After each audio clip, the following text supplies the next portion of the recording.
Здравейте! В това видео ще ви покажа и ще отговоря на въпроса дали може да имаме два сайта или по-скоро два домейна да вържем към един хостинг. Отговорът е да, ако имаме, в зависимост от нашия хостинг, възможност да добавяме add-on домейни. Това е панелът на Superhosting, където са плановете. Може да видим дали има графа, допълнителни сайтове или add-on домейни. И може да прецените, да речем, ако сте на този план, който е най-ниския, 4,75 или там колкото е в текущия момент на месец и имате възможност да добавяте add-on домейни, значи може да свържете няколко сайта към един хостинг. Как става това нещо? Най-напред трябва да влезете във вашия cPanel, имате го като информация, предоставяме ви след като сте си платили хостинга в който и да е доставчик, който има cPanel като услуга. Така, след като влезете в cPanel, има графа add-on домейни. От тук може да добавите допълнителни домейни към вашия хостинг. Имайте предвид, че ако сайтовете ви са много посещаеми, може самия хостинг да не успее да смогне, защото виждате, тук има други ограничения, като трафик, пространство и така нататък. Трябва да го съобразите това нещо с вашия хостинг план. Но за по-леки сайтове няма да има проблеми. От тук добавяте add-on домейн, избирате името на домейна, който да добавите, избирате самата директория, откъдето ще се отваря този сайт. Препоръчвам ви, ако влезете в FileZilla, да си разгледате директорията, това да бъде в папка различна от public.html, където са файловете на основният ви домейн.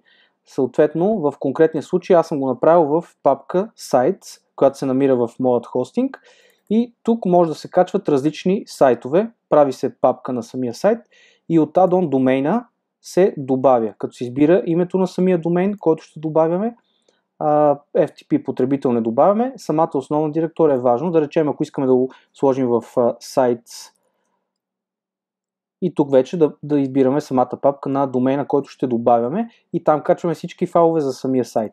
Избираме парола, потвърждаваме и даваме добавяне на домейн.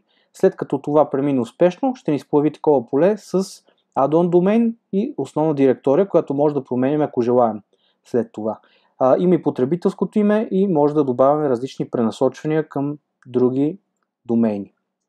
От тук се конфигурира, след като от тук се конфигурира add-on домейна, трябва да променим и DNS настройките на самия домейн, ако не сме го направили. Важно е той да сочи към нашият хостинг план. Съответно, ако трябва да добавим този домейн да сочи към нашия хостинг план, влизаме в настройките и виждаме DNS записите, които трябва да променим.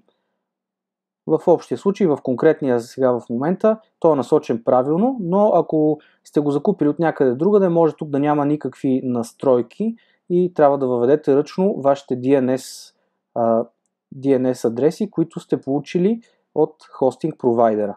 След като направите това, ще мине определен период за обновяване на DNS сървърите, може да стигне до 24 часа, но ако сте настроили тук add-on домейна, който управлявате, и тук DNS-ите, след около 24 часа би трябвало вашия сайт да тръгне, като файловете ще се зареждат от папката, която предварително сте определили в добавянето на add-on домейна.